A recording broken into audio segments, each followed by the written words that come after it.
Sergeant Major Chaim Malespin. I'm coming at you. I'm all right. I've been doing lots of intense missions here in the south. And, tens of thousands of Israelis marched in Sderot calling for the government to resettle the Gaza Strip, which Israel unilaterally withdrew from in 2005. That's when I went in the army. And marchers, they drew support from all kinds of local residents, and the march and the rally, it drew all kinds of diverse crowd, not just religious, but families who lost loved ones, and his relatives of Israelis who have, some of the relatives are captive in the tunnels of darkness and despair of the Hamas. Government ministers even joined that, parliament members. What do you think about all this? Rabbis, other people, notable figures, and it was organized by a let's call it settler movement, Nahala. Mainstream media outlets would either ignore this usually or condemn it maybe, and saying resettling. Remember, there was 21 cities, right, in Gaza. And then, of course, like the Gush Katif and all kinds of these. And so they'd say that's such a bad thing and such a wrong thing. And historically, Jewish people do have deep roots, right, in Gaza, dating back thousands of years. There's synagogues there. There's Hebrew in the ground. It's even mentioned as part of the Promised Land in the Bible, Book of Joshua. And when Israel controlled it prior to 2005, we faced a lot less of a security threat from the territory compared to the rocket attacks and everything that happened after 2005. As soon as Hamas came into power, voted into power in 2006, it just got wild and crazy. And then you have intifadas, and you have all this stuff, violence, and my own family members almost were killed in the intifada. I can't believe people are calling for an intifada in the free world. Shameful.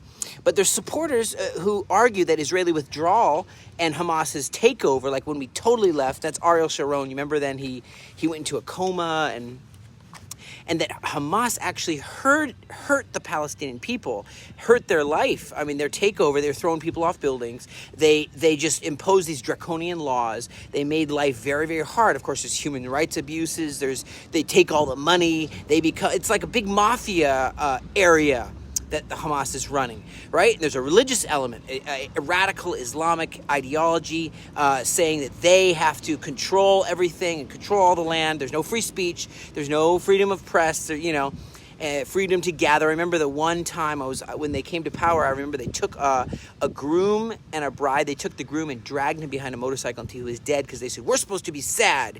We're supposed to be angry. We're not supposed to be getting married and celebrating. And he wanted to celebrate, and so that's a Palestinian. So they're hurting the Palestinian. And imagine, they also say they have to do these extremist attacks, even failed attacks like the recent one on October 7th. They attacked, and it seemed like a victory. We pushed them back, so it's a failed. They didn't take over all of Israel. So, but imagine how many attacks they tried to do or planned to do that were thwarted. Imagine how many. You see all the tunnels, thousands of tunnels. And some of those are going into Israel. And they wanted to really, really, really just murder and massacre for many, many years, the last, 18 years. And October 7th was the biggest. But so imagine resettling what these guys were talking about, resettling parts of Gaza. In this view, it would show that support for Hamas comes at a very, very steep price.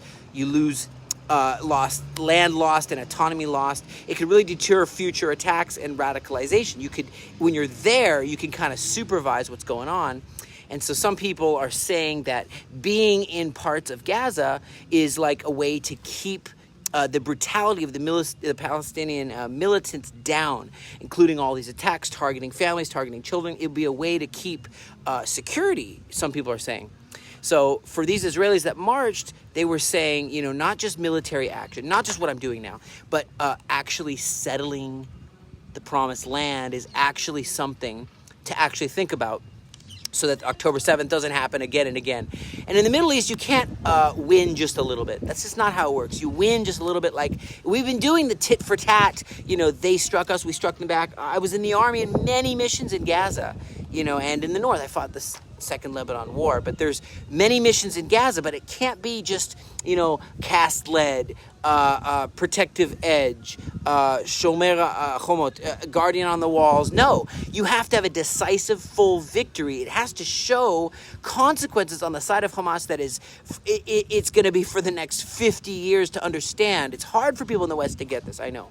They don't get this. They don't understand the language of the Middle East. They don't understand the cultures here. For too long, Israel has been expected to speak Western the way it is. And I sometimes would jokingly, I remember years back, I'd say, when they say, we will from the river to the sea, we will, destroy all of Israel. That's where Israel exists, is from the Jordan River to the Mediterranean Sea. So when they say that, we're like, well, that's not what the Western people say. That's not what they really mean. They just mean they want to have some more Starbucks. They want better Starbucks options, but that's not what they're saying, though. They're saying they want to wipe all of Israel off the map. So we got to not speak speak Western. We've spoke Western for many, many years, okay? We've obeyed. And we said, what if we just get out of Gaza? They'll be happy. No, we got everyone out of Gaza 2005, and they weren't happy, okay? But we realized that in order to survive, we need to speak the language of the Middle East, the language of this place. America, in many ways, the UN, it's almost like a parent that says to their child, if you run into a bully, just make sure you just reconcile with him, just be nice to him, and everything will be fine. Well, we've tried that. You know how much infrastructure we gave when we left?